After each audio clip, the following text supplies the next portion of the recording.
Hello, everyone. Welcome to another live watch along on Football Talk podcast. My name is Ozzy, and I'm your host for today's show. Another game in the round of 16 is actually the final day of these games. Netherlands were victorious earlier on, so we already know they're through to the next round. Now it's the final fixture of the day, and it remains to be seen who progressed into the quarterfinals. Is it Austria or is it Turkey? Both teams, especially Austria, have really surprised the neutral fan. I think they've been very impressive altogether. They topped their group ahead of France. We got Turkey that did well to qualify into this round as well. So exciting game with some good talent on show. At the minute, they're doing the national anthem for Austria. So what we'll do in the meantime, we will review the lineups and we can take it from there. So in regards to Austria, they are playing a 4-2-3-1 formation. They've got Pence in goal, and then you've got Posh, Kevin Danso in centre back, Leonhardt and Muene, and then you've got Seawald and Lima in your double pivot, and you've got Schmidt, Baumgartner and Sabitzer on the left hand side, and Arnautovic, who you know from the Premier League, leading the line for Austria. Now, in terms of Turkey, they're also playing a 4-2-3-1 formation. They've got Kadioglu, Badakshi, Demiral, and Muludur in right back position. So no Zaki Shelik there.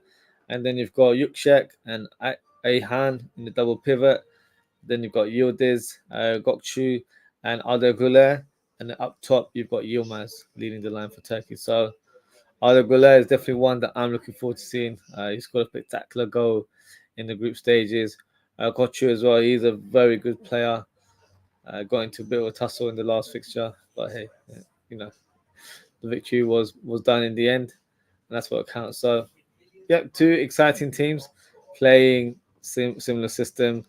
So it's going to be a very tightly contested game. I don't think it will be one that will be superior. I think they'll be going for it, and hopefully it's an open game for us where it's entertaining, and hopefully we'll get some goals today as well. So, yeah, looking forward to this one. Big fixture for us today, and it also puts us in a good position for the quarterfinals. So, in terms of the early quarterfinal, it finished 3-0, and you had Cody Gakpo opening the scoreline for the Netherlands, and Daniel Marlin scoring a brace towards the latter stages of the game. So, good victory there for Netherlands. In terms of their opponents, let's have a look who they'll be facing. So just to confirm the next sort of round of fixtures, we've got Spain versus Germany on Friday, and then we've got Portugal and France on the same day as well. What a couple of games. We've got a double header there. Definitely one not to miss. So if you made any plans on the Friday, you might have to cancel them because that's what you call the best of football right now, and you've got four teams there. On paper, obviously, I think Portugal haven't performed to that level that I expected them to. France have been a bit mediocre as well. Spain and Germany, for me, have definitely stood out as the two dominant teams. So it'll be interesting who wins in that encounter. And then we've got England versus Netherlands, and then Netherlands will play the winner of Austria and Turkey. So yeah, all to play for today for both nations.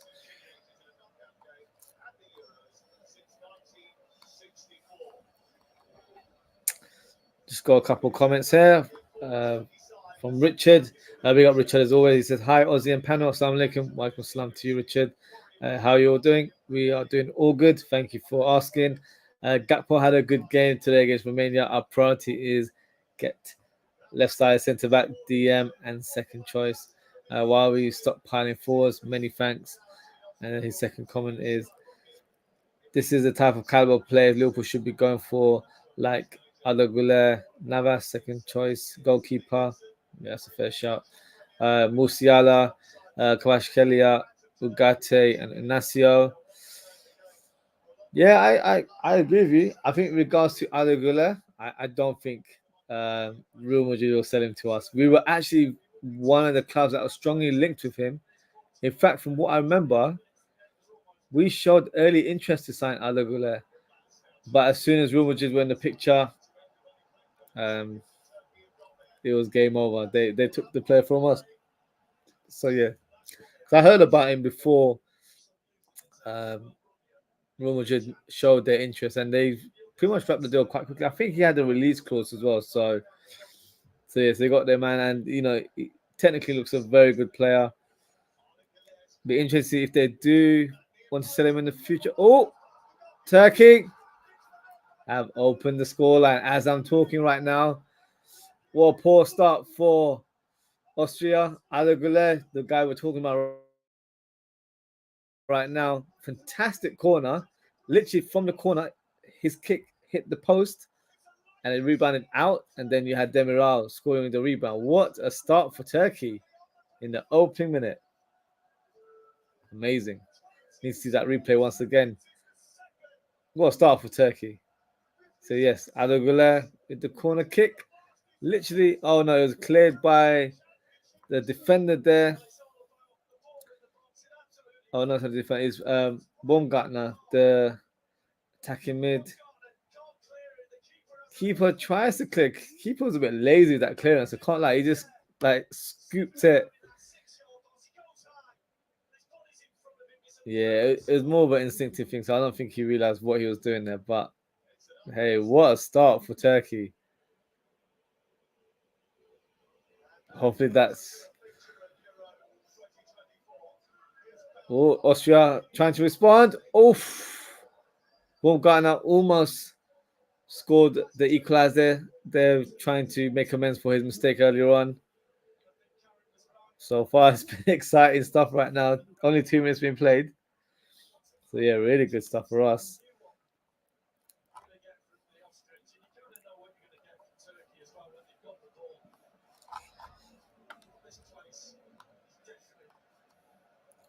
What a start. What a start for Turkey. But sorry, back to your point, Richard. So yes, in terms of the players you mentioned there, yeah, Aldo Gula would definitely be the type of profile you'd go for. But I think he'd cost a lot more now due to the fact he plays for Real Madrid. Navas, where is Navas nowadays? Let me have a look. Navas. Because when he was on loan at Nottingham Forest, I thought, you know what, it could be an option for a number 2 right now. He's at PSG, so okay, that's something we can consider. The only thing with Navas would be the fact that he would take up one of our non-homegrown positions. And I feel like to have that for your backup goalkeeper is not worthy. And I know we had Adrian, and one of the reasons why I wasn't pleased to have Adrian in the team was because he's taken up a very valuable spot, and he's hardly going to play. He ended up being third choice in the end. So I think we need to sign someone that's homegrown. It just makes a bit more sense to do it that way. But in terms of caliber of a keeper, yeah, he's phenomenal. He's probably at this stage of his career as well where maybe he's content being a number 2. I'm not too sure. 37 years of age, so yeah, he's not going to play any longer. But he's more of a short-term fix rather than a long-term. And I think Liverpool are the type of club that would probably rather sign a young goalkeeper that can learn off Alisson rather than signing a experienced keeper like Navas. But I understand your point in terms of the caliber. We definitely need to make sure we replace Kelleher. It looks like he's set to leave. Not for definite, but at this stage, it does look like he may be leaving the club. So yeah, definitely agree with that. Musiala, yeah, there's no way we're getting Musiala. As much as I would love that to happen, he would, well, not he in personal, but it would be his club that would demand a huge transfer fee. So yeah, I don't think that's a realistic one. Kvaratskhelia, we've been linked to him recently. Whoa, hold on. Crazy corner kick there with Austria. Played it so low, it went through the goal. Kind of similar to the Turkey one where it almost hit the post. But yeah, this time, what's happened? So Baumgartner, he's been all over the place. He's been in part of the action defensively and attackingly. He gets fouled there by Demiral. Is it a foul? Don't think it is a foul. I think he just slipped more than anything else, but it looks like he seems to have hurt himself now. So I think we are reviewing the incident now. Yeah, Kvaratskhelia, I think you have to give credit to Napoli. Their scouting system did fantastic to prize him away. They only paid like 7-8 million. He was Where was he at? He was like, don't want to get it wrong, but I feel like he was at Dynamo Zagreb or one of those, or is it? Let me make sure I'm not getting my information wrong there. So he was at a well-known European team before, not in terms of like a high-profile team, but he certainly was a well-known team. He was at Ruben Kazan, and then he was sold to Dynamo Butami. So obviously Dynamo Butami, I wouldn't know that one, but Ruben Kazan is a big team in Russia. So in terms of, and he was at Lokomotiv Moscow as well. So he was playing possibly Champions League football at some stage. But yeah, managed to acquire him for a very small fee. I think around 10. I was saying 8 million. I think around 7, 8 million, that kind of range. Right now, yeah. Even though I think his agent is suggesting that he wants to move, it might just be a tactic to get a bigger salary for him, or to try and engineer a move where the agent ends up getting a big fee for himself. So I don't think that's a realistic option, if I'm being brutally honest. As much as I rate the player, I think he'd be phenomenal in our team. I don't think that's a option that we could consider, due to the fact that his transfer fee would cost an arm and a leg. Just to be honest, he'd cost around 80 to 100 million. I think that's the kind of range that Napoli would be after. So no, I don't think that's a realistic one. Ugarte, yes, we were linked to him last summer. He had a release clause. He's been a bit part at PSG. So yeah, it's definitely one that he could be on the move. He's linked to Man United as well. I would love him. I think he would be a great player. But yeah, who knows? And then Inacio, we've been forever linked with him. But I don't know. I feel like with Inacio, he looks good, but I've seen other players that really entice me. So the two players that I'll probably speak highly of until someone buys them is Calafiori, who's playing for the Italian national team right now. Well, they've just been knocked out by Switzerland.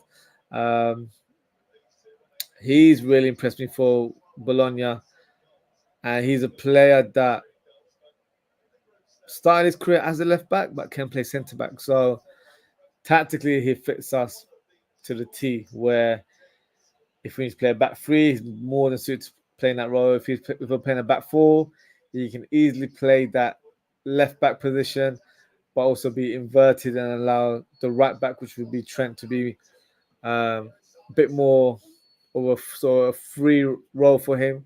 But at least it covers by having a balanced player on that left-hand side into the team. So now for me, Calafiori would be one that I'd look into. Unfortunately, his stock's probably risen now due to his performances in the Euros. Another player that I really like is Hato. He's a young defender for Ajax, 18 years old, but he's one that, for me, could be the next big thing out of Holland. Really quick, really energetic, great left foot. Yeah, he looks special. He looks like a special talent. So those would be the two names for me. Whether they're realistic, I'd have to say they are realistic.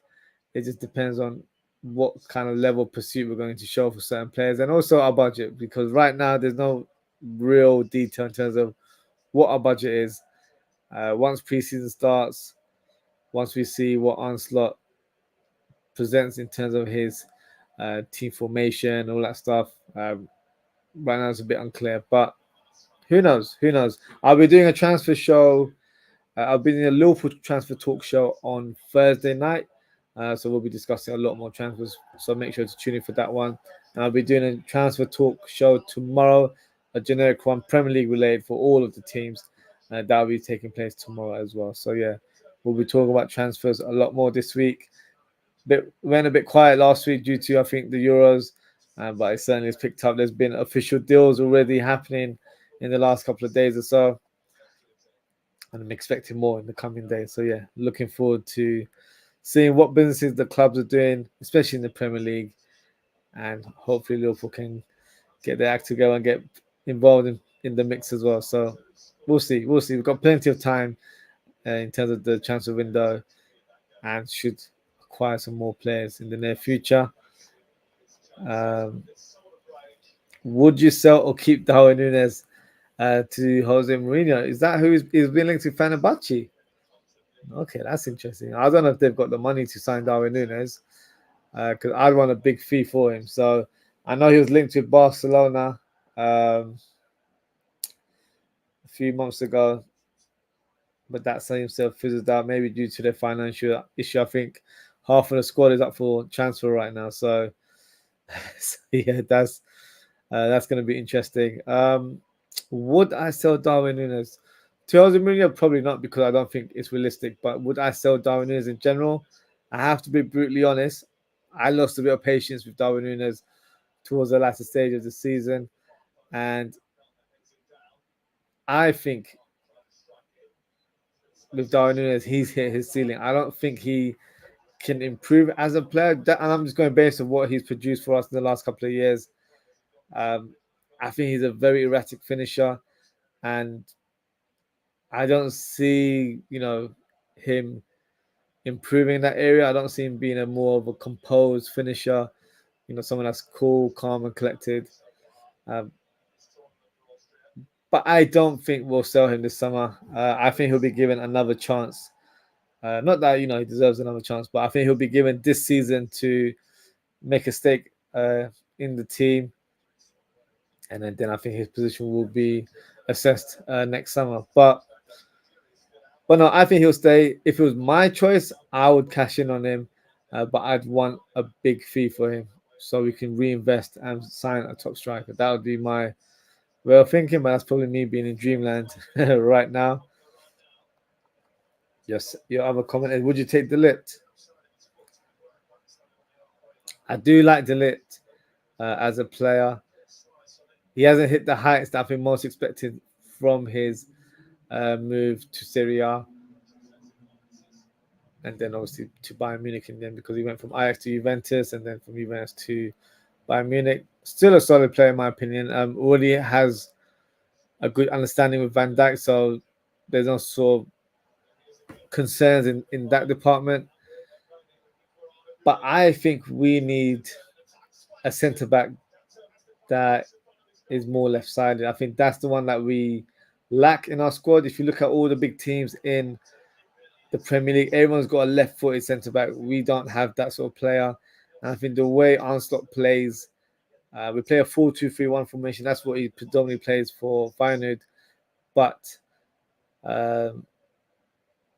the left back ends up being more of a centre back, and then the right back ends up being a more inverted fullback. So he comes infield. So you end up playing like a back three more or less in transition. So for me, he wouldn't fit that bill in terms of playing on the as a left-sided centre back. So I think a left-footed centre back is the way to go. And there's so many players around. I mentioned a couple of names earlier on. There's plenty of names around. I did a transfer show about a month ago to kind of analyze who would be an option, who wouldn't be an option, and who would be best suited for us. So yeah, if you haven't seen it, make sure to check that out.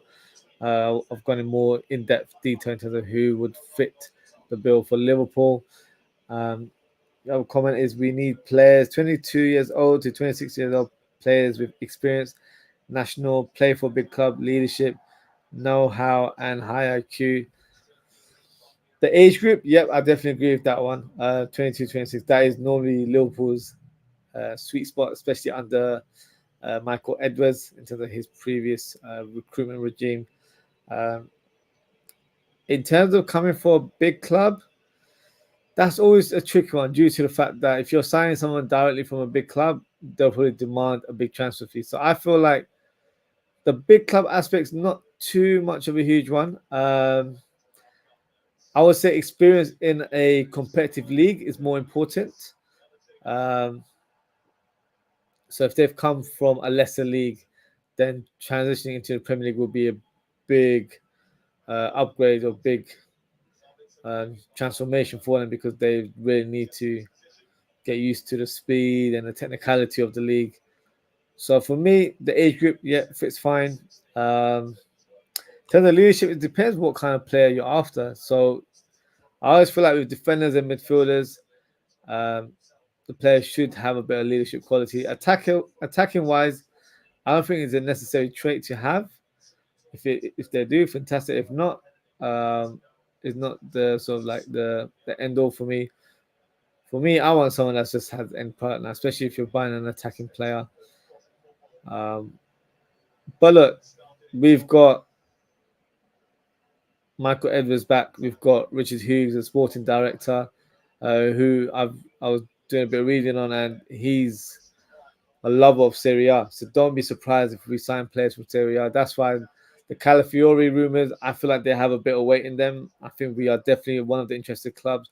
Whether it happens or not remains to be seen. Obviously, a lot of factors involved with that one. But generally, yeah, don't be surprised, because he was actually he was born in the UK, but he was raised in Italy due to his father working for Penguins, which is the book publisher. So they were based in Italy quite a lot. So he grew up there. Fun fact in terms of Richard Hughes, he was actually scouted by Milan, but he rejected a move due to the fact that he didn't think he was ready for a big move club. He thought he was a shy individual, so he didn't think it was the right fit. And then he ended up going to Atalanta. So that's probably why we got linked with Edison from Atalanta. So yeah, Serie A is definitely a league that he's a big fan of. He's pretty much Italian in terms of growing up there and stuff. So definitely has an eye for players in that league. So yeah, let's see how it goes. But yeah, it will be interesting to see what type of players we target. I think we'll be surprised. I don't think it'll be the obvious ones that we're expecting. There will be one or two names like, okay, fine, didn't see that one coming. So let's see how it goes. And then you have comments. We need change formation from 4-3-3, 3-4-3, 4-2-3-1, 4-4-2. Our club can't read our game, and we need to break low block teams. I have been sort of screaming at this for a year now, maybe even longer. A 4-2-3-1 formation for me suits the crop of players that we have. We have a lot of players that are more than capable playing that number 10 role, but at the same time, it just gives us a different kind of outlook as well. Adogula, he just had a shot from the halfway line. Almost got there.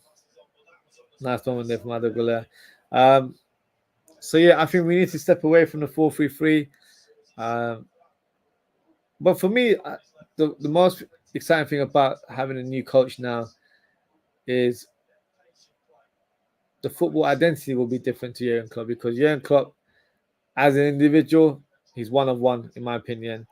And in terms of the football that he deploys as well, it's unique. So yes, other teams have tried to replicate that heavy metal football, but he was the one that really put in the forefront, and everyone was aware of it due to his passion on the touchline, but also the way his teams play football was just unbelievable, really exciting, really entertaining to watch. So I'm intrigued to see how Onslaught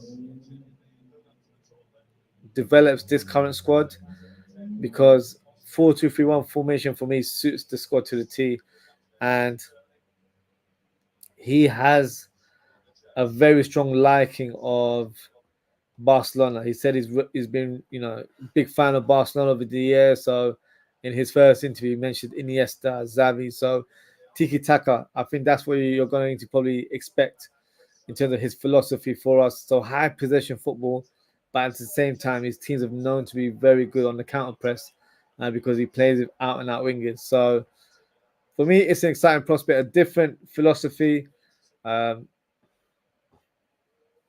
Just because it's not Jurgen Klopp. And this is the thing that our fans are doing right now. They're comparing him to Jurgen Klopp. Can he deliver? Is he going to be that type of manager that has that aura? no, he's not the same character. He's not that sort of person. You gotta let him be his own person. So you gotta stop that comparison. I've seen that quite a lot on social, and it's not right. I think you gotta let you know we love and respect Jurgen Klopp, but his time is ended at the club. So we've got to look forward to the new manager, support him, and take it from there. So in terms of your formation, yeah, I'm expecting a 4-2-3-1, but I'm expecting us to change the shape on occasion as well. So like a 4-3-3 on occasions or 3-4-3. It'll be interesting, but I think a 4-2-3-1 would be the main setup from what I've seen in terms of training and what I've read up on the manager as well. So it'll be interesting.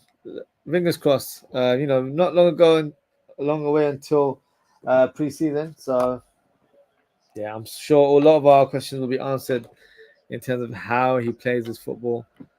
Yeah, I'm looking forward to pre-season games. So yeah, it should be fun. Um, comments. Do you think Arsenal has time to get the team ready for the start of the season and hit the ground running? Is he a yes man head coach? In terms of the last part of that question, I don't know. I would like to say no. And the reason I say that is because the insight I got from his first interview was that, there's been a big debate or discussion amongst us fans in terms of his job title, that he's Liverpool head coach. He's not a manager. Why is he not the manager? Does that mean he's a yes man? Does that mean that, he's going to have no involvement in the transfers and he's just there to coach? This is actually the way how football is operated in Europe. It's only England where we have the title manager, but generally, that is how teams in the Netherlands operate. That's how teams across Europe operate. So the head coach thing is not like an unusual job title, because that is literally where he's the head coach. And then at clubs, you've got your director of football. Then you've got transfer committees at some clubs as well, like we do. So it's a collective operation where he's solely responsible for coaching the players, getting the team ready, and then you've got the people above him to scout the players. Because obviously they'll have discussion. I'm sure Arsenal will say in the future, I need this type of profile, I need this sort of player. Bring me some names. Let's kind of figure out what we can do next window to improve on the squad, and that would be the kind of dialogue that they'll be having. So for me, I don't believe he's a yes man. Obviously, it's very hard to say. He's just stepped in, hasn't he? He's got his first official press conference on Friday, so I'm looking forward to that one. But no, we can't say. I would have to disagree if anyone does say that he's a yes man. He just walked in through the door. I think that's how FSG will operate. It will be through a committee, and then they'll collectively decide on who comes in and whatnot. So it's a format he's used to, so it shouldn't feel alienated for the new manager once he hits the ground running. So, and speaking of hit the ground running, do you think he'll get the team ready? I hope so. I don't expect us to make a lot of changes when it comes to personnel. So in terms of players departing, Thiago, Matip, Adrian's on the verge of leaving now.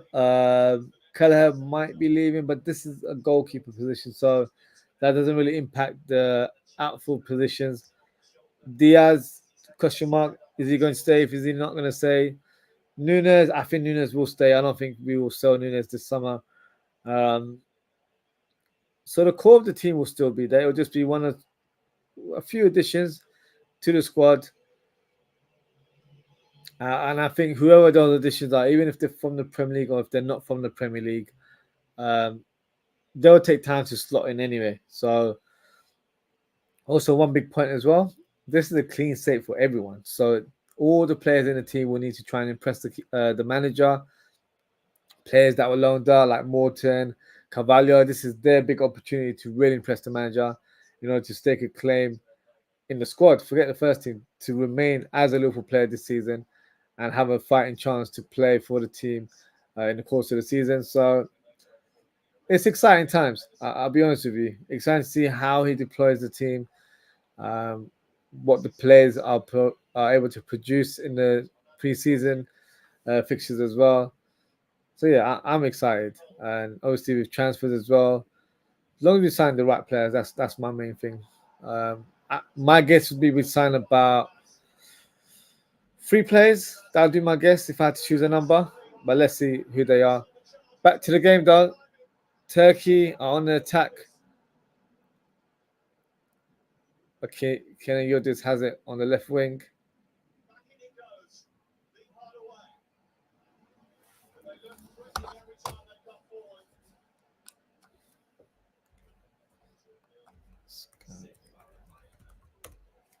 So yeah, 25 minutes played. Austria 1, Turkey. Sorry, Austria 0, Turkey 1. Turkey definitely playing in a more positive manner from what I can see.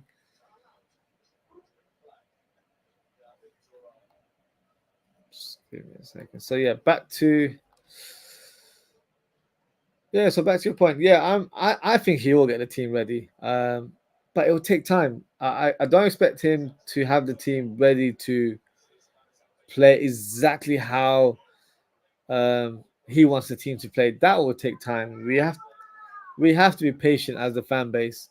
New coach, new team, new settings, new surroundings, new league. Everything's brand new. So we've got to be patient. Oof, Arnautovic with a low cross there. Baumgartner unable to get on the end of it. Next comment from Richard says, "We as Liverpool Football Club like giving another chance to our players." Yeah, so some of those loanees that I mentioned, they got impressed as well. The whole Darwin Nunes thing, who knows? Arsenal might be a big fan of his and might actually have the thinking that this is the guy I want to spearhead the team because he had Jimenez in his team for 5 minutes, similar style of player. So you can't rule it out. So it might be a player that he favors. So that's why I said I think he'll stay for another season. And then, for example, if it doesn't go to plan, then I think next year will be the time to part ways. But we have no idea who the manager favors. It might be a simple thing where he wants to see everyone in training and makes a decision from there onwards. And also a big factor, we're playing the Euros right now. Copa America is still being played. So players will be coming a bit later. They'll probably get extra time off before the full squad meets up together. So that's a problem that every club's going to have, not just going to be Liverpool. So, but no, look, I'm excited. I'm excited about what the future holds. And yeah, fingers crossed. We have a positive start. We've got Ipswich Town midday kickoff. Nothing. Just because Klopp's gone doesn't mean the FA mug us up with these early fixtures. So yeah, no surprise there. Which is also asks, where do you think Arsenal will finish in the Premier League and what trophies will he win? Good question. Very difficult for me to predict right now due to the fact that I always analyze how teams improve in the transfer market and then take it from there. It won't be based on what signings they've made. It's kind of like what the vision is of the whole squad, because if you've signed squad players but it really strengthens their squad, then I feel like that's a team we've got to be wary of. Like if Arsenal sign a couple of squad players that were of high quality, then you've got to favour them to some extent as well. But honestly, I think we have to be realistic. It's a new manager, new coach, I should say. New league. It will take time for him to get used to. I think a top 4 finish would be a good season. Now, that might be quite low for some, but I'm trying to be realistic. I'm not trying to say, yeah, we got to win the league. First season, this guy's going to blow the waters and, we're going to destroy everyone. It very rarely happens like that. So I think a top 4 finish is the requirement, and hopefully that happens. And then trophy-wise, I think as long as we are competitive, as long as we are reaching the final stage of these tournaments, I would like to say 1 trophy. I think minimum 1 trophy would be good. A domestic trophy like a FA Cup would be good. Champions League, Champions League might suit us this season as well. So yeah, a top 4 finish and a cup for me would be a good season. As a debut opening season for a new coach, yeah, I'd take that. But I'm trying to be a bit more realistic with my suggestion. I'm not going to say we got to win the lot or go for the quadruple or anything like that. And the Jurgen Klopp, I might have a different chest and say it in a different manner, but with regards to our new coach here, I can't. I haven't seen anything to suggest that. So once we see the team play and see how we're doing, maybe signing certain players might lift my sort of expectations a bit higher. But we'll know closer to the time. So I always do like a Premier League prediction show just as the window finishes. So yeah, we'll go in full detail of all the teams in the Premier League. I'll analyze all the squads and then I will give my verdict. I'll try not to be biased. The last couple of seasons I've done it. I've predicted Liverpool to win the league. I think I'll be a bit more modest this year. So yeah, look out for that one. Which is asked, which players will we get in the summer? The brackets that you mentioned earlier on in terms of the profile players, that's what I think we need to add on. A left-sided centre-back. At number 6, regardless of what your journalist is telling you, we need a number 6. We need one that's going to slot into the team straight away. Not like an understudy. I want one ready to be in the first 11. And then you've got players like Endo and Bajtic ready to be cover for that main guy.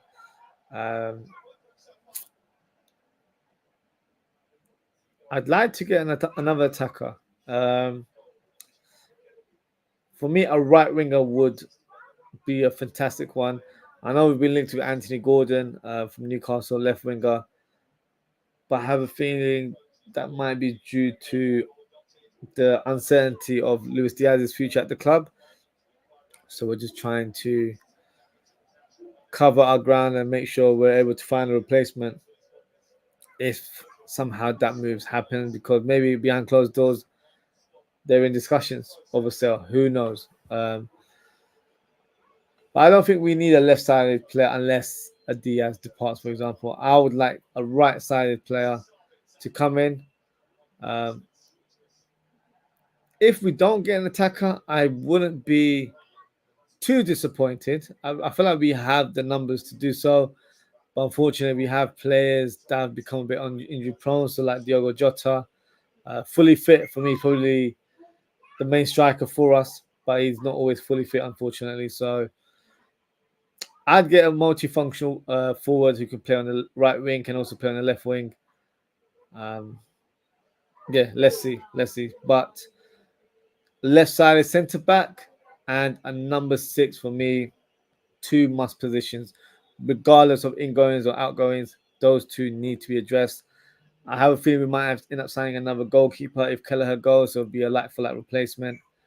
But yeah, 2 additions would be left-sided centre back, and it would also be a number 6 without any sort of impact of players leaving or anything like that. So yeah, 2 positions I feel like we need to definitely add to our squad, and an attacker would be a bonus. But yeah, we'll see what happens. Is Diaz, Kelleher, and Salah leaving in the summer? So Salah, I don't believe will be leaving. I'm very intrigued to see how Anslot plays him in the team, because I feel like he could play a number of positions. I don't think he'll just be a right winger. I think we'll see him in the number 10 role in a 4-2-3-1 formation. And I can also see him playing up front at times as well. Like I mentioned, if Diogo Jota is injured, we normally have Darwin Núñez, but what if he's not firing all cylinders? I'd probably go for Salah and then maybe bring in that imaginary right winger that I just spoke about earlier on. So that's why I want a right winger, where someone can cover for Salah, can also be an understudy, but can also provide a different option for us in the attacking front. So yeah, I think with Salah, I think he will stay. Kelleher, I personally don't want him to go, but I have a feeling he might want to depart and seek first team football elsewhere, which rightly so. I think he's done his time at the club, where he's shown that he's a fantastic number 2, and it's probably the right time in his career to be a number 1 at another club. So I think the fee that we're looking at is around 30 odd million, 35. So that'd be a good fee for him. In terms of replacement, I wouldn't want to spend that much. Probably want to spend at least probably less than a quarter of that amount. I don't want to spend big on getting a number 2. Diaz, I can't call it if I'm being honest with you.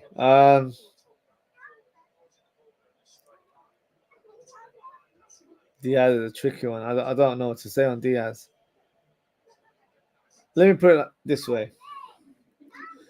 If Diaz is being sold, for me, signing Anthony Gordon, who I do think is a good player, I would find it a bit underwhelming if that was his replacement.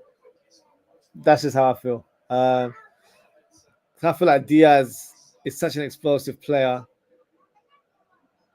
I don't know if Gordon will reach the heights that Diaz has, but I don't know. I hope he stays. I wouldn't want Diaz to depart. I thought he was really good, especially in the second half of the season. At parts, I would say he's probably our best attacker, full stop. So no, for me, a very hard-working player. Unfortunately, people will say, he hasn't got the numbers in terms of goals, but that's because people are comparing him to the numbers that the previous player that did, and that was Sadio Mane. So we got to stop doing these kind of comparisons with former players or former managers because it just doesn't work. And yeah, for me, it's a question mark. It's 50-50 only because of the club that he's been linked to. If it's PSG, I'd probably say he might not go, but Barcelona is a club that I think he's grown up loving and he's a support of the club. So it might be his dream move, just like it's a dream move for Gordon to come to Liverpool. So will both players get their dream moves this summer? Remains to be seen. But out of the three names you mentioned, I think Kelleher will be the most likely one to depart this summer. And I've literally just answered your question. Would you like Anthony Gordon? I don't mind Anthony Gordon, but if it's on the expense of Diaz leaving, I'm not so sure. But even if Diaz stayed and then we bought Gordon, that's a lot of players for that left side. We've got Gakpo that can play there. So I feel like we'll be a bit too stocked, in my opinion. But Arsenal might have a vision for Gakpo, who can play number 10 as well, can play up top. So a lot of uncertainty at this stage when it comes to Liverpool. We're coming up with all these theories right now because we haven't seen him on the pitch. We'll have a clearer picture in the coming weeks. And the other comment is Bashik and Doak going on loan? So I don't know if they are officially, but if you're asking my opinion, I would still keep Bashik for another season. If for some reason he's not getting game time, then a loan move in January could be on the cards. But right now, no, I'd keep him for the new season. I think he's just gearing back to full fitness. So hopefully, he's fully fit. Very unlucky with injuries last season. I think that's probably down to his sort of personal growth. Still a young kid, so when you're at that age, you do kind of tend to pick those sort of injuries when you're growing. So hopefully that's all behind him and he's ready to crack on for the new season. In terms of Doak is still injured, so I don't think we'll be sending him out on loan anytime soon. But kind of similar where if we feel like he needs a bit more game time, then a loan move in January would be a good option. But I wouldn't get rid of him right now. I think he'd still be a good understudy to have on the fringes. Learn off the quality players that we have in the squad, and he might actually do him well in terms of his development. So right now, I'd keep him, but maybe in January he gets a loan move in a championship team, for example. I think that would be good for his development, but we'll see. It remains to be seen. Oh, a lot of names here. I'll try and be quick with these ones. Will we sell or loan? Sepp Vandenberg. I think we'll sell him.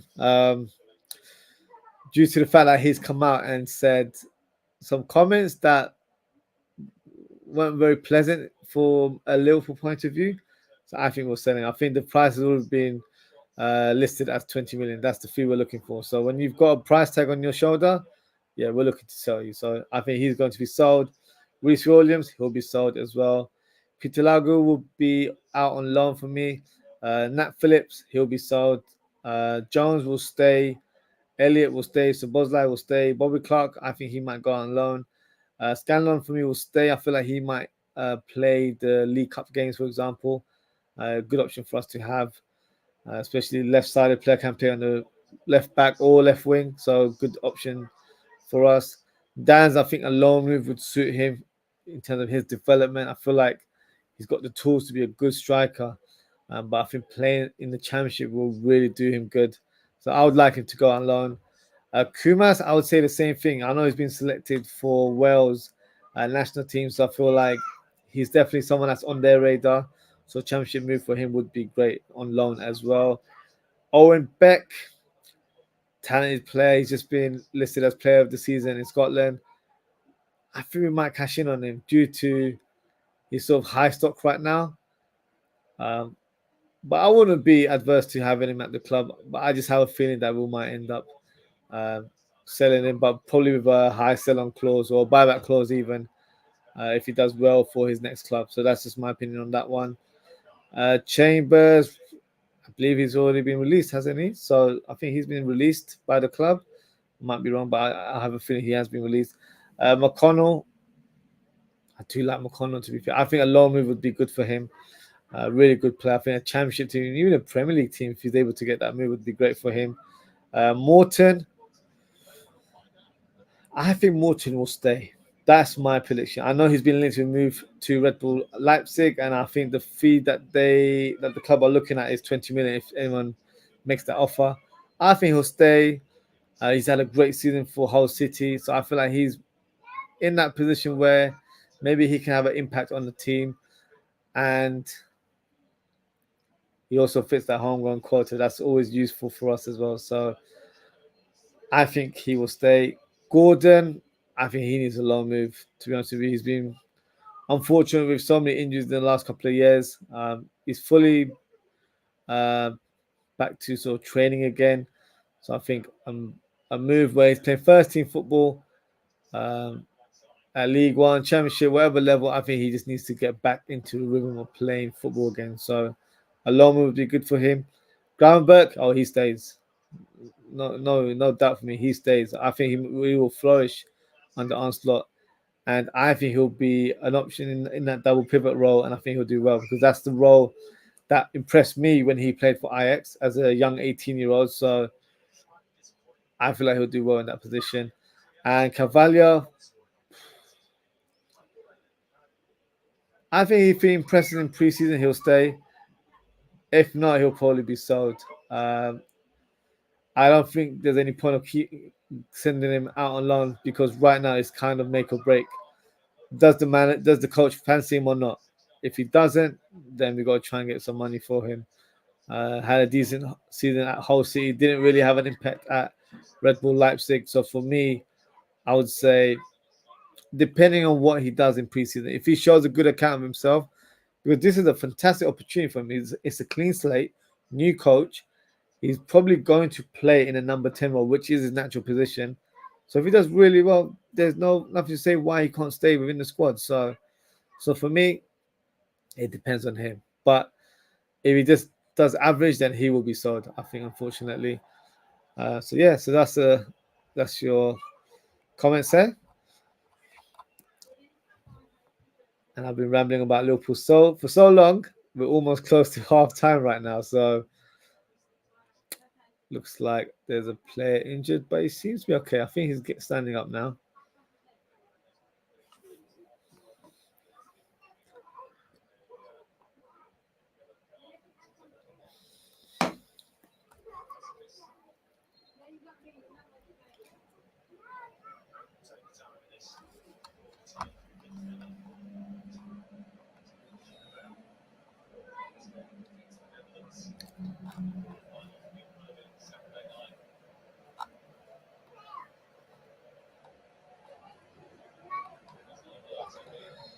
All right, free kick for Turkey. Fukokcu. Headed away by Mwene.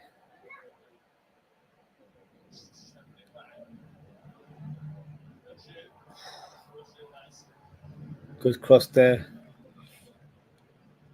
from Yilmaz there, sorry.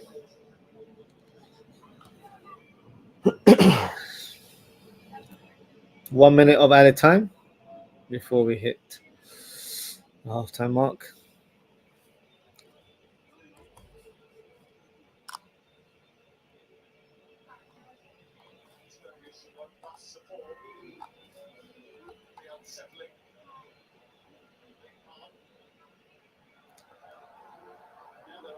Turkey on a counter attack. Lost the ball there. Yuksek.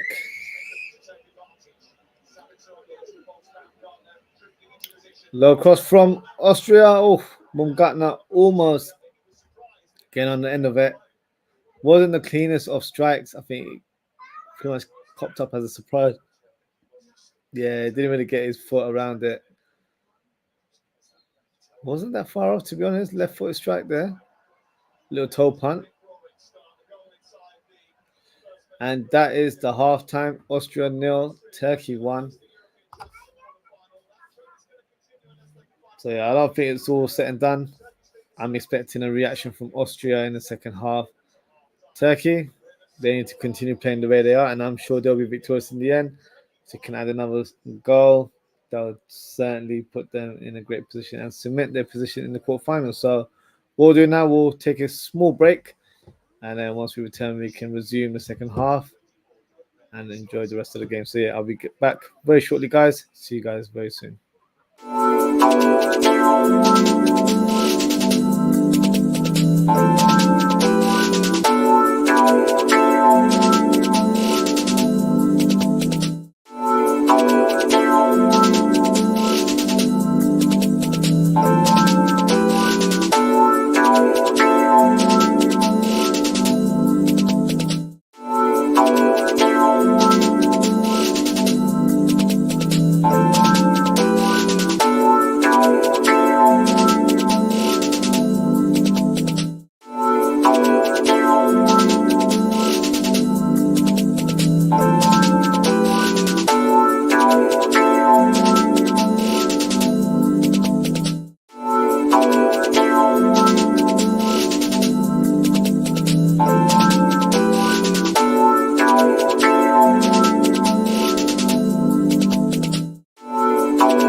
Welcome back, guys. Apologies, lost track of time there. The second half has begun. Still 1-0 to Turkey. Let's have a look. Has there been any changes to the lineups? Austria have made a couple changes. So you've got Mwene off and Schmidt off, and they have brought in Pras and Gregoritz. So he is a striker, from what I believe. So Ralph Ragnick has definitely gone a bit more attack-minded in the second half, and rightly so. Oh, he's free on goal. Arnautovic unable to convert the finish there. Great save by Kunok.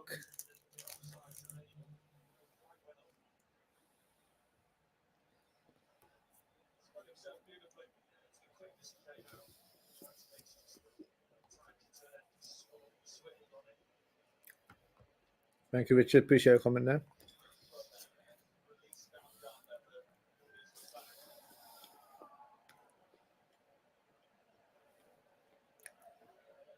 I'm expecting this game to be a lot more open.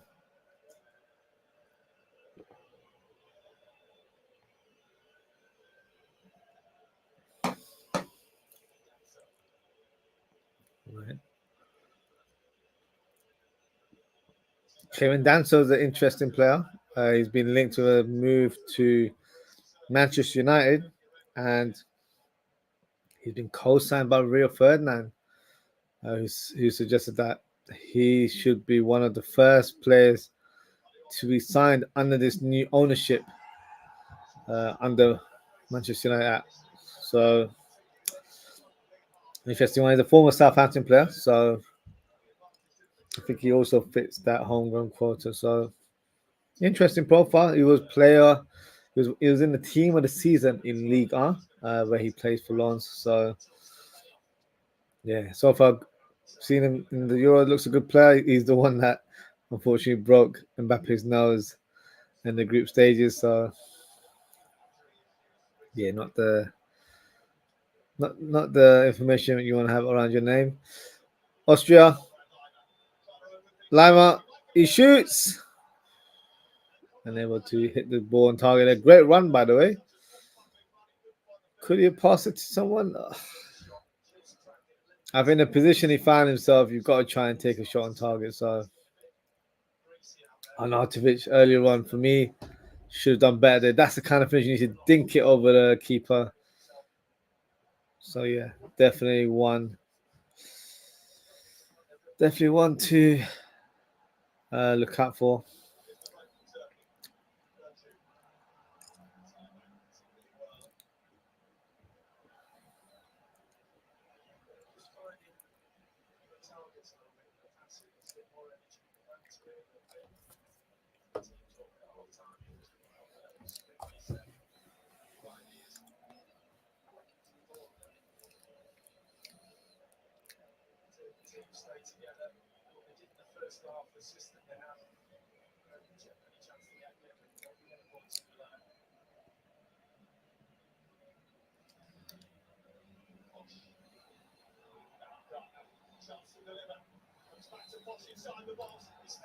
Oh, Austria. Austria got Turkey on the back burners right now. They're really attacking the Turkish team right now. Great block from Demiral, to be honest. Decent effort from Posh, but yeah, good block there from Demiral. Excuse me. So it's over the corner. Is that another corner? No, it's a throw-in clearance there from the Turkish player.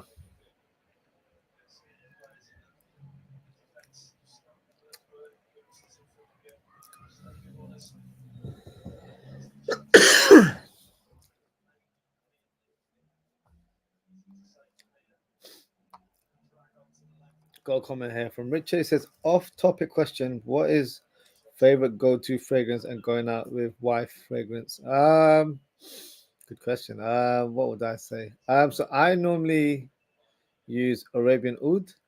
I like that kind of scent. where it's a bit more strong and it's a bit more long lasting. But in terms of brands, Tom Ford is a good one. I used to use quite a bit. There was a time I used to use Paco Rabanne, but that was like a long time ago. I feel like everyone started using the same one. It was that 1 million fragrance. So yeah, Tom Ford, can't go wrong with Tom Ford. But nowadays I use Arabian Oud. It's just my go-to right now for all occasions, whether it's I've got different types, so it depends on the occasion. But yeah, Arabian Oud is the one that I'd go for.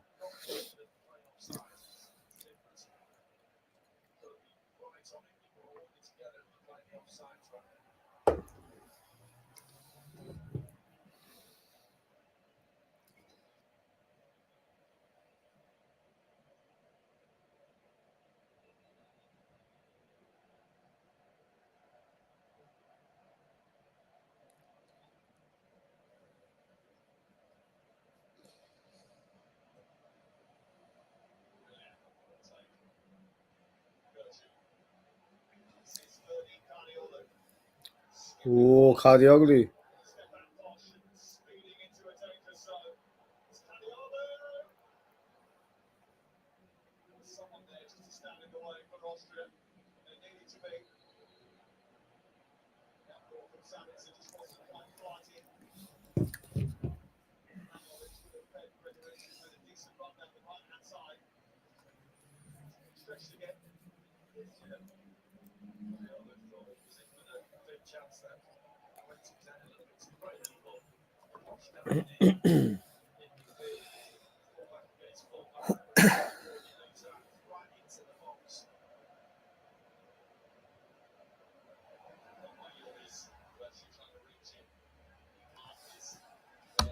Clearance there from Austria. Turkey are now on attack, trying to extend the lead.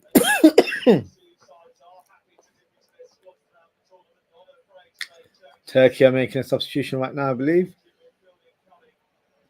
Who's coming on? You've got Ismail Yüksek coming off, and you've got Saleh Özkan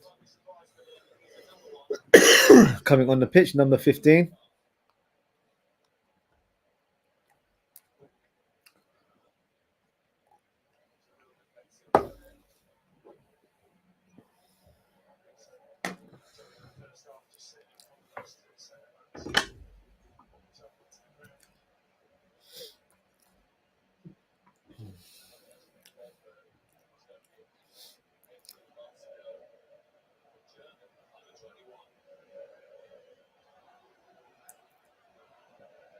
Over half an hour to go. Still feel like there's more goals in this game. I feel like both teams playing football the right way. No one's being defensive or cautious in their outlook. That corner kick. Yilmaz does fantastically well there to get a corner kick for Turkey.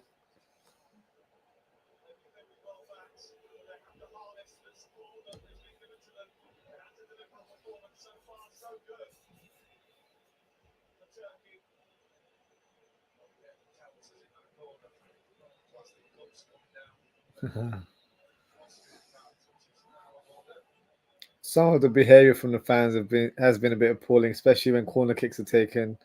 All sorts of things being thrown at the players. Oh, Turkey got the equaliser. Sorry, equaliser. The second goal, and it's Demiral who's scored a brace. Unbelievable. And it's another set piece. Austria caught sleeping again. Let's have a look at the delivery again. What a delivery it was. And Demiral, right place, right time, manages to extend the lead for Turkey.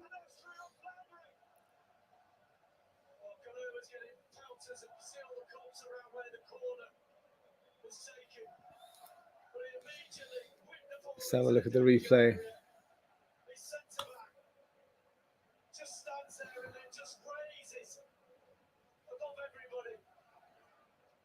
Oh, that was a fantastic leap from Demiral.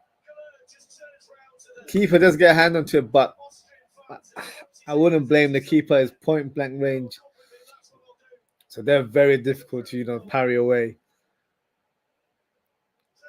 Montella jubilant on the touchline right now.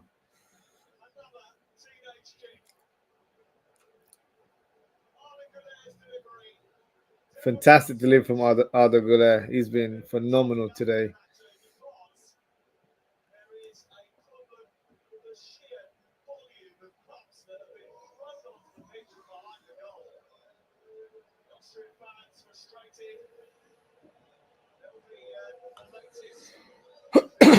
Austria have half an hour to try and bounce back.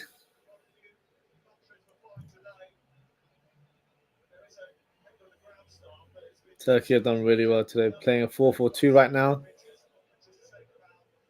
Really taking control of the game.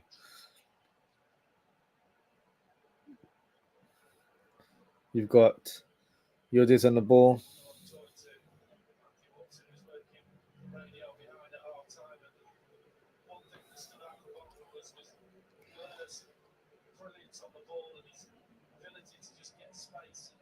Danso.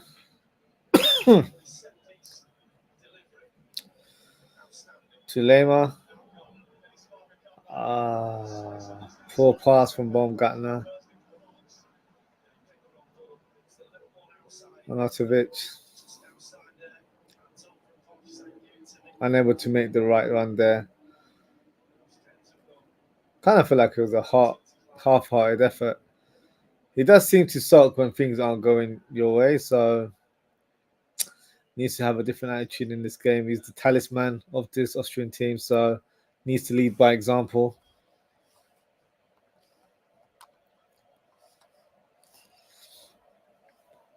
Just got a few comments here from Richard. Do you think Arsenal is that man to remove Pep from first position in EPL? I'm praying, Richard. I really hope so. In terms of the philosophy, I feel like he's got a bit of Pep about him, but also a bit of Klopp. I know that's high sort of comparison there, but in terms of elements of their way of playing football, because as I mentioned, high position football is something that he lives by, which is what Pep does as well. And then Jurgen Klopp, counter pressing, all guns blazing type of football. And he's added that kind of elements to his philosophy. So, do I think he will? At this stage, very hard to say. But I'm praying that he is the guy that knocks him off his perch, as they would say.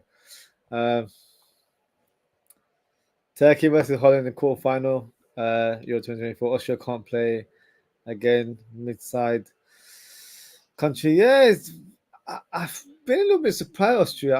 I had high expectations for them just because of how they ended in their group stage games. They beat Netherlands as well, didn't they? So, Turkey are on attack right now. Kirchku to he's lost the ball. Kadioglu wins it back.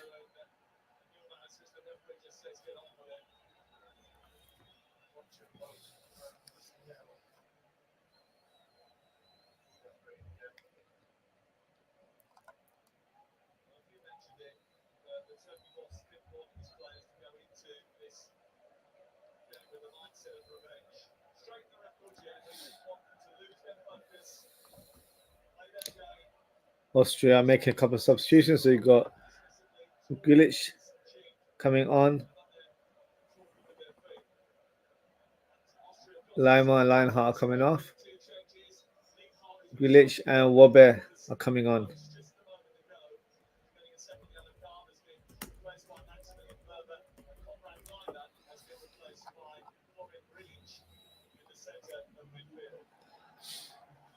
Your other comment, Richard. Would you go defensive sit back or low block for Turkey and absorb the Austria pressure? At this stage, I would observe the pressure a little bit, but I was saying the last 20, 15 minute remaining of the game, I would go a bit more defensive. I'd go for a low block just because I think Austria will definitely go for it. They've just added a couple of players on the pitch now. A 2-0 is a good lead to have, to be honest with you. So I think they can play lower, but it depends on the mentality of the coach because he might not want to deploy those sort of defensive tactics. I would play a bit more defensive personally. Just hold off to play, try and keep the clean sheet, and let this Austria team try and break the low block because right now I don't see any signs that they will. So let's see. But yeah, I'd play a low block if I was Montella. But at the minute, they're doing a fantastic job. They're working very well collectively. Yeah, looks like Turkey are 1 foot in the quarterfinals right now. So as you mentioned, Turkey and Netherlands, which would be a good game actually. So yeah, looking forward to that one. Corner kick from Sabitzer. Oh, Austria have got one back. Whoa, that's definitely shaking things up now. It's their substitute as well, Gregoritz. Ooh, told you, only half an hour remaining. Anything can happen, but they've done it. And like you said, Richard, game on indeed. They have plenty of time to change the outcome of this game. So now the momentum will be with them because they've got that consolation goal, but they've got the taste for the next goal now. So probably an obvious statement, but the next goal is crucial. If Austria get it, that can really put them on a pedestal where they can go for the win. And if Turkey get it, then I expect them to play a low block after that as well. So, but Turkey aren't going to give up. And this is a good thing about these two teams. They're not defense-minded teams. They will definitely try and play football the way it should be done. And they're going to go as attack mode as they need to. Because right now, you've got other Goulet on the ball. He's falling to ground. Refs told him to get up. Not having none of that. Ooh. Austria the ball right now. Things are really intense now.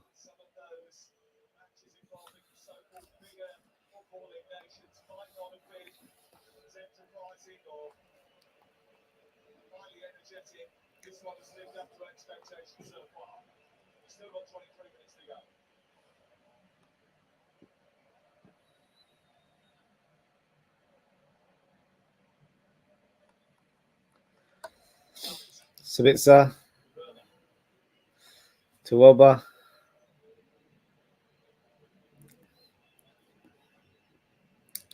OZWRLD. Oh, good pass there to Gregoritz.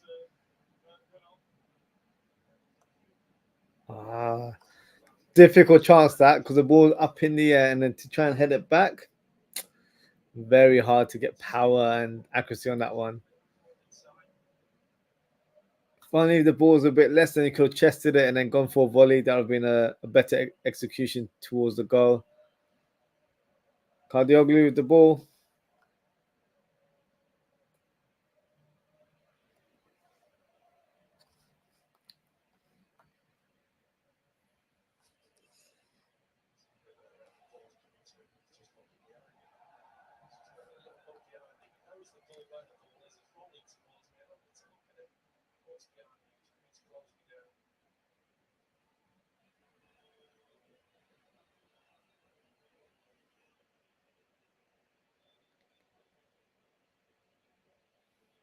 Austria have the ball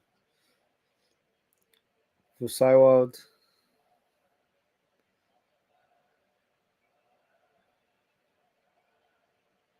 Then so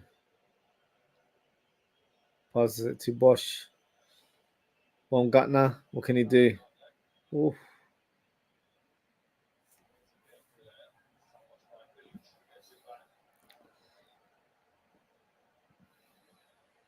What's happening? Offside?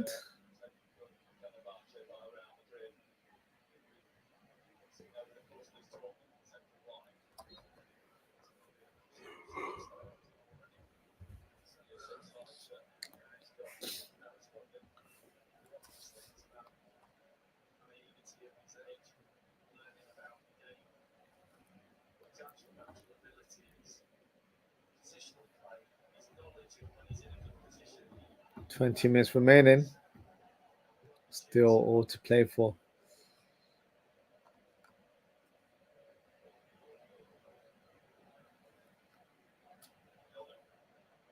Great turn of pace there from Kochu. Not the same wavelength as Adogule. I think Adogule was expecting a through ball there, but Kochu's went one touch ahead, but I think he overplayed it and was expecting a bit more support from Adogule there. But yeah, moved. Fortunately, broke down. Oh, Bungatna to Arnautovic. Come on, Arnautovic.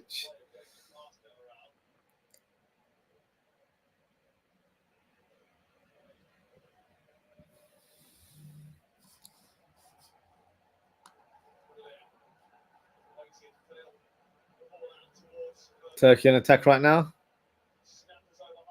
Yilmaz. Oh, I should have shot. There's no one there. Oh, you should have shot first time. Yeah, Turkey on defense mode right now. 4-5-1. Make it 5-4-1. And rightly so, I did say in the last 20 minutes they should play a bit more defensively. Especially as Austria got the goal now, even more so that they got to play defensively. So, but when they're on the counter attack, you can't have Yilmaz, attacking the channels and no one there to support him. You got to have at least another player like Adogule to be a bit more centrally, which he's playing right now. He needs to try and help out a little bit more and let the other guys do their job defensively. Oh, Arnautovic thought he was going to go for an acrobatic effort there. And so to Posh. What can he do? Long walk top.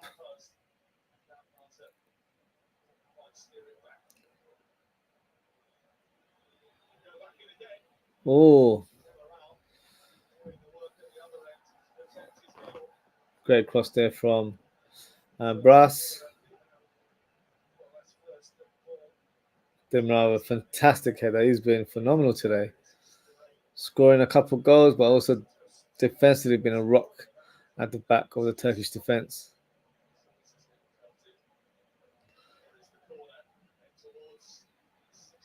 Good clearance from the goalkeeper.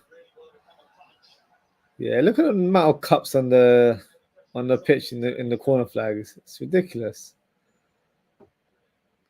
The thing is, it's not just like one country doing it. It's become a regular occurrence in all fixtures. And it's not respectable to the players.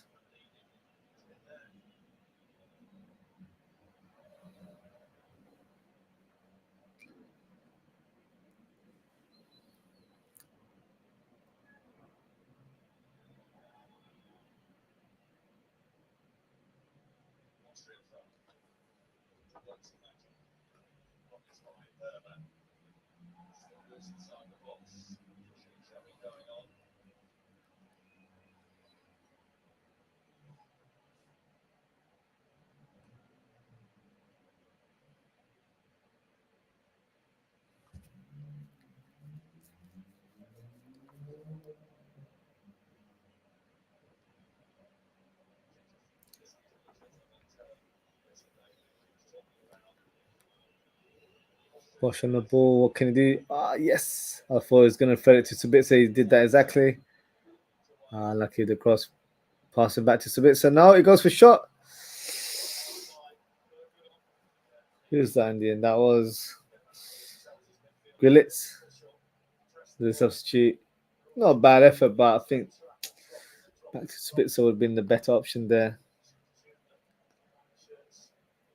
Tense moment for both set of fans, to be honest. Even for the neutrals sitting at home right now. Austria attack. Arnautovic, can he shoot? I think he should have threaded the through ball there. Gregoric, I think it was. slightly selfish. I'm not gonna lie, because that was a real opening day. Bob Gutner, does he get a corner kick? No, he's overplayed the pass. Goal kick to Turkey. 15 minutes remaining.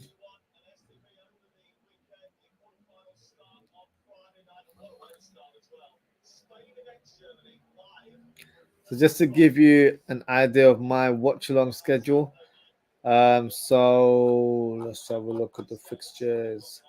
So I'll only be able to do one game per day. So for the quarterfinal on the Friday, I will be covering Spain versus Germany. It's a 5 p.m. kickoff UK time, so I'll be live from 5 to 5. And then on the Saturday, at the minute, it looks like it's Netherlands versus Turkey, but I'll be covering the England game reluctantly, but I'll go do it as it's my home nation. So England versus Switzerland, that is also a 5 o'clock kickoff as well. So 5 to 5 for that game as well on the Saturday. And yeah, that is the upcoming fixtures in the watch along.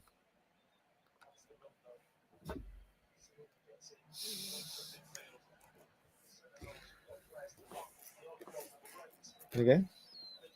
Oh yeah, guys. Okay. You can see us, guys. Hey guys, the school all It's Austria, Austria has won and Turkey. Austria has won and Turkey has 2. Right So you better watch out.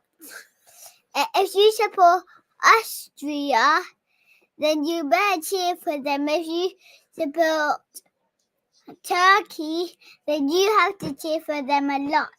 yeah. Because if it's 2-2, then someone has to get. But make sure you just don't do any penalties, because and that'll be the luckiest. Yeah. And if you actually do lots of goals, if you do 34 goals a week, 34. then you'll be the champion. So listen up, Thank you. folks. Thank you very much. Right now, I'm about to brush my teeth, so bye. Thank you. Turkey have just made a substitution. I'm not sure who it is. Let me have a look. The lineup. I'm not sure who it is. That's come on. Sabitzer ready to take the corner, but he's been asked to stop for a minute.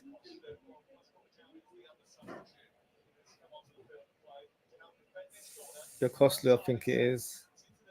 Hey, clearance from Turkey.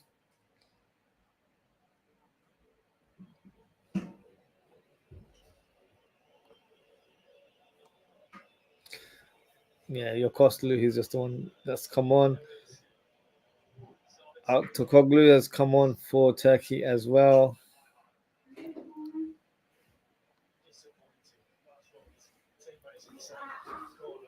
Yeah, not the best of corners, was it? Daddy, my toothbrush is not working. 1 second.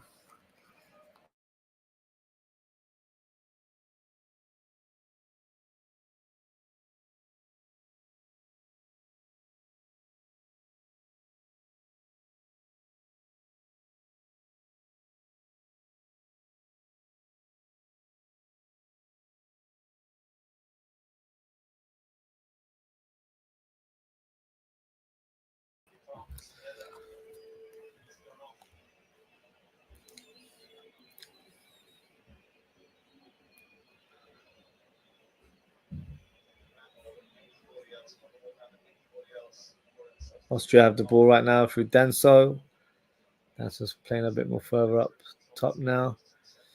Trying to add the extra body in that midfield area. Bosch.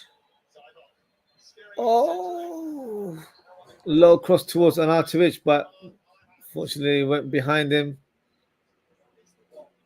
Anatovic just seems to be a bit too eager.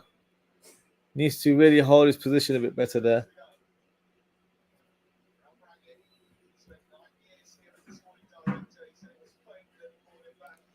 Danso. Oh, I thought he was going to take a shot there. He doesn't. He passes it. Sabitzer on the right wing. Sabitzer cross. Blocked by Artoglu there.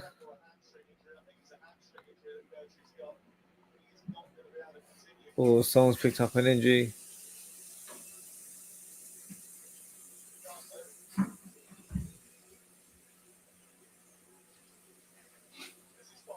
Bosch to OZWRLD. Oh, nice turn. Arnautovic. Sabitzer. Oh, lovely cross. Oh, can he shoot? No, he can't. Baumgartner unable to get any contact on the ball there. Is it a goal kick? Oh, that's unfortunate. I think the defender hit it onto the player.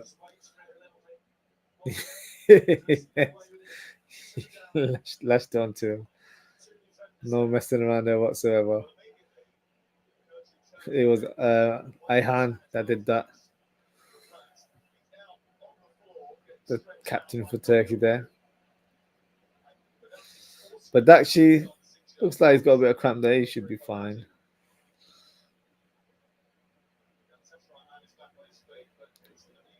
Kokchu as well. He looks like he's possibly picked up an injury. Or he just absolutely shattered, which, you know, understandable. He's ran ragged all game. I think it's cramp. It doesn't look like an injury. Yeah, it's cramp on his thigh there. So back of his thigh. He'll need to stretch out a little bit. Should be fine. Shouldn't really aggravate injury from that. Just tiredness builds up. Can be sore, don't get me wrong, but yeah. He'll have to let his adrenaline do the talking. Oh, they've actually taken him off. So Irfan Chan Kavechi is coming on. Number 17 is replacing Kokchu, so they're not taking any gambles, which is fair enough, to be fair. 8 minutes remaining plus stoppage time. At the minute, Turkey look like they are going through to the quarterfinals.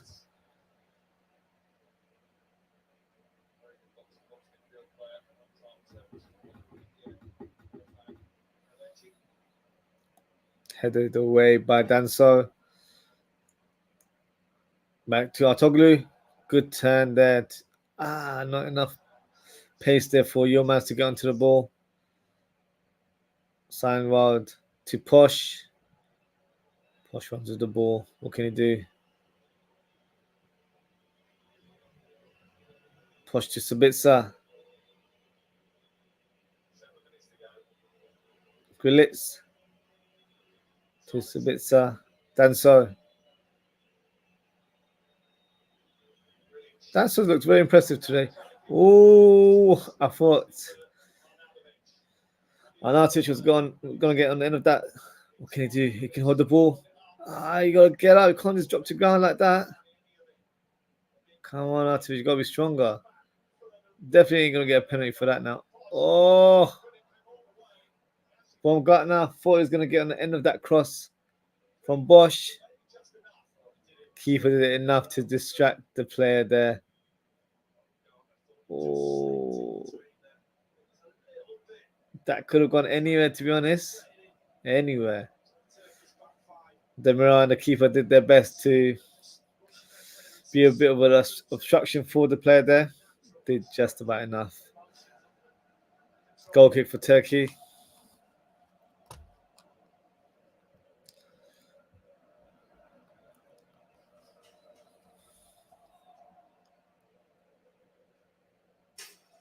Oof, for Turkey on attack again, but good interception there by Pras.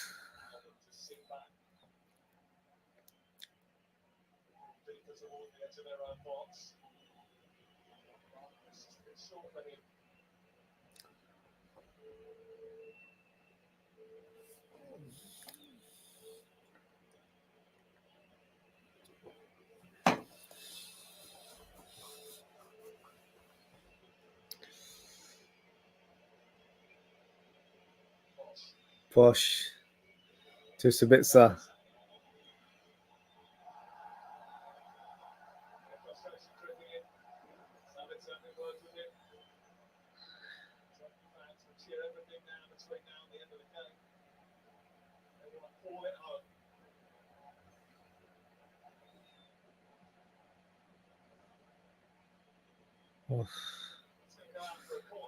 Oh, it's a corner kick. I thought that was a poor free ball, but it's ended up touching a Turkish player now. Corner kick, 85th minute. What can Sabitzer produce? Sabitzer with the corner. Oh, Ghana's been on everything today. Literally, defensively, he was at fault, but then from attacking point of view, everything's coming through him, and he's just not been clinical today, unfortunately. Not the ease of chances in terms of that header. So yeah, everything's going through him. Goal kick taken from Austria. What can Austria produce? Danso.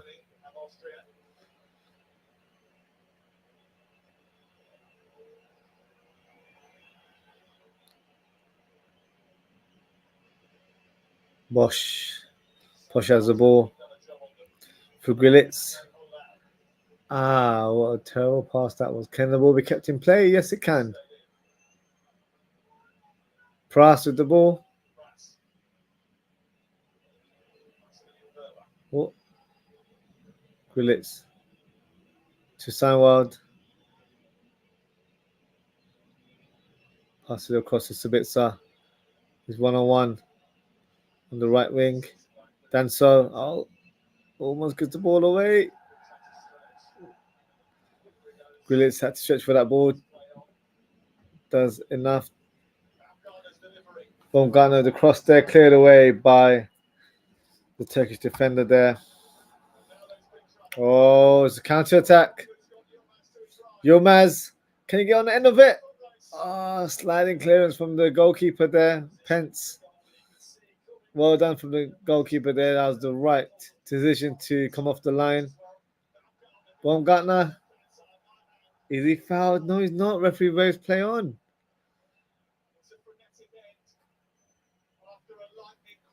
Prowse doing a bit of kicky uppies there. Otaglu.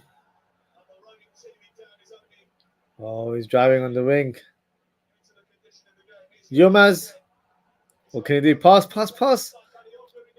No, he should have passed. Okay, he's offside, but that decision making should have done better there. Is he on? No, he's on. He's onside. So no, it would have counted. He should have passed it back there to is the name Yokuslu, the number 5, who's just come off the bench.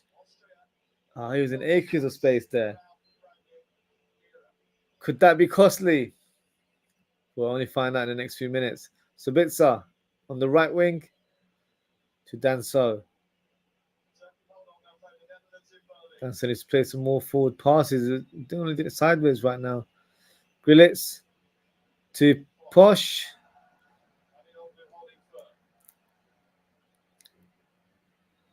Come on, Danso. What can he produce?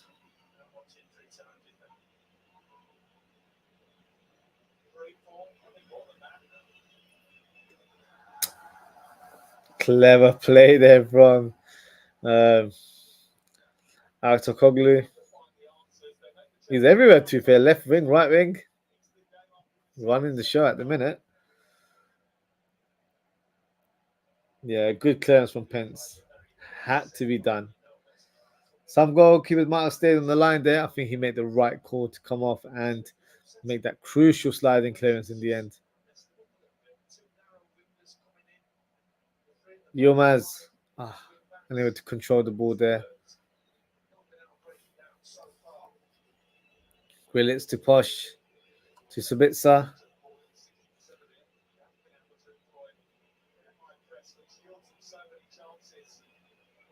Krillitz to Baumgartner. Baumgartner with the ball to Subica.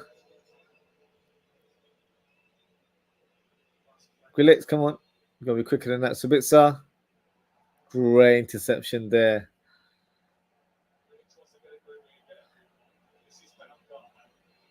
From Yokuslu. Oh, great defending from Turkey. Pinball stuff right now. Arnautovic on the left wing. Cross from the left wing. Oh! I thought the ball's going to drop for Grillitz there. That was so close. Yeah, the Turkish players. Badakshi. Looks like he's suffering from cramp again. He needs to soldier on. 4 minutes of stoppage time. Few more minutes left. We're in the 91st minute right now, so go soldier on and keep going.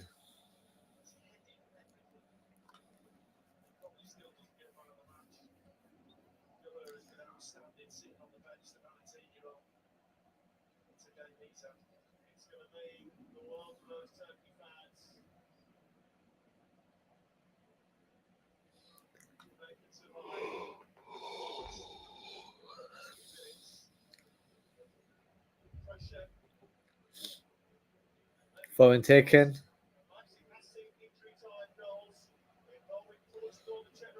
Two minutes remaining.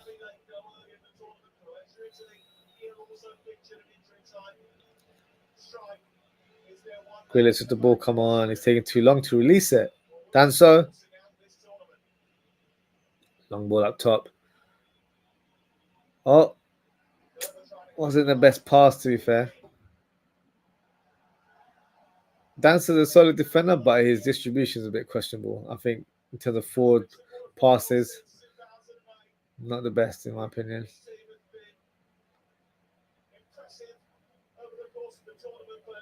Ralph Ragnick shouting instructions to the players. Will they have it in them to get that equalizer? They've got 2 minutes to make that statement. OZWRLD to Arnautovic. What can he do? Subica. Crowded by 4 Turkish players there. Danso. Come on, Danso. Release the ball. Pras. To Posh. Posh with the corner. The corner with the cross. He's going to hit it towards the corner. Kardioglu driving the ball right now. Yilmaz. Fantastic touch from Yilmaz. What can he do? He cuts in. Can he shoot? Oh, what a save by Pence. Well, he got the winner there for Turkey. But Austria on attack now. For Pras. Half a minute left.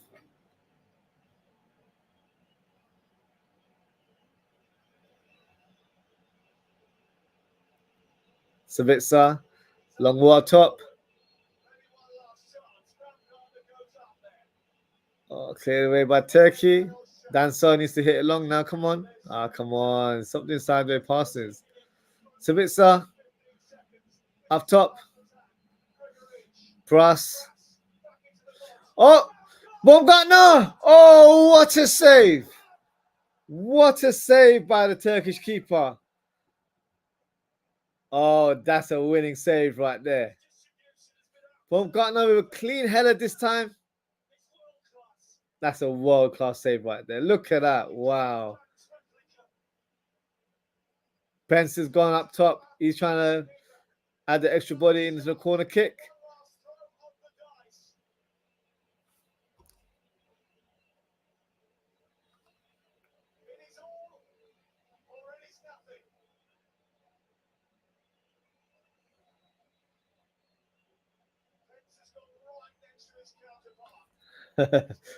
Austrian keepers standing alongside the Turkish keeper, trying to distract him. Oh, not the best of corner kicks there. Yilmaz Oh no, Posh. Oh, the ref has blown the whistle. Turkey have done it, guys. They are victorious. They won 2-1 against Austria. Austria so close to getting the equalizer in the last minute of the game, but they've done it in the end. Turkish fans will be jubilant tonight. I believe they're the second highest supported nation in Germany. There's a lot of Turkish people that live in Germany as well, which makes sense. So they'll certainly be celebrating tonight, and rightly so. Turkey are through to the quarterfinals, and they will be facing Netherlands. So what an end to the game. And I think it's deserved. Austria, to be fair, tried to make a game into it, especially in the second half. But I think the organization of the Turkish team and the aggression that they showed in certain parts of the game was the key of winning this fixture. So well done to Turkey as they progress into the next round. In terms of our man of the match today, I think Arda Güler will get the lineup. Obviously, been a young player, provided 2 assists. You also got the striker Yilmaz, who was phenomenal today. Really tireless play from him, running both channels. Did really well, worked really hard for the team. But I'm going for Demiral. I'm going for the centre back who scored 2 goals to help his nation progress into the next round. So he is my man of the match. And that is the end of today. So thank you so much for tuning in. Thank you to Richard for your comments. Appreciate your time and your engagement today. If you haven't already, please don't forget to like, comment, share, and subscribe to the channel. I mentioned earlier on, but I'll repeat again. In terms of upcoming content, I will be doing, there's quite a few shows to be fair. So off topic in terms of the Euros, I'll be doing a transfer talk show tomorrow evening. The time will be 10 p.m. UK time. And then on Thursday, I'll be doing a Liverpool transfer talk show, 10 p.m. as well, UK time, of course. And also on Friday, we'll resume our Euro quarterfinal games. And then it will be Spain versus Germany is the game that I'll cover on the Friday. And on the Saturday, I'll be covering England versus Switzerland.